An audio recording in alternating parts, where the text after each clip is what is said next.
आपको कल बताया था शरीर की शुद्धि, वचन की शुद्धि और मन की शुद्धि। तो हमें अपने मन की शुद्धि करने के लिए भगवान की माला करनी है और भगवान की पूजा करनी है। पूजा यानी फटकना।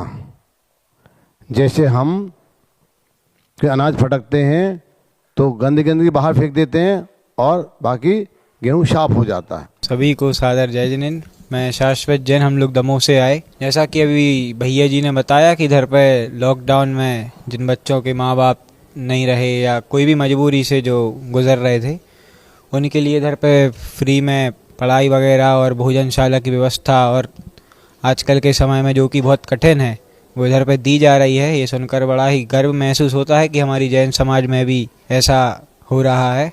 इसी तरह तरक्की हो, ऐसी हमारी कामना है। सभी को जय जिनेंद्र। पागड़ का क्षेत्र बहुत बढ़िया, एकांत में, बिल्कुल अलग, एक भी घर नहीं, लेकिन क्षेत्र इतना बढ़िया।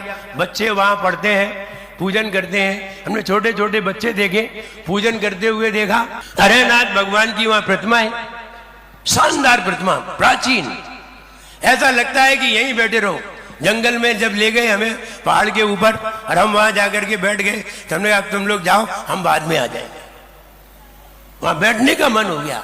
ऐसा वो क्षेत्र, और जहां बच्चे पढ़ाए जाते हैं, बच्चे पढ़ते हैं, और तुम बच्चों को वहां जाकर के देखो, तुम्हें आश्चर्य होगा। तुम्हारे 25, 30 साल के बच्चे वो नहीं कर पाते, वो वहां 8 साल के बच्चे करके दिखा देते हैं। तब हमें ये लगता है ऐसे क्षेत्र का विकास होना चाहिए, और ऐसे विद्यार्थियों को पढ़ाने के लिए हमें पूरा प्रयास करना चाहिए। हम अपने बच्चों को तो नहीं पढ़ा पाए, और अगर गुरुकुल के बच्चों को हमने अगर पढ़ा लिया तो ये समझिए तुम्हारे बच्चे मुनि बन जाएं, ये तो बहुत मुश्किल है, लेकिन उसमें से जरूर कोई ना कोई मुनि बन जाएगा।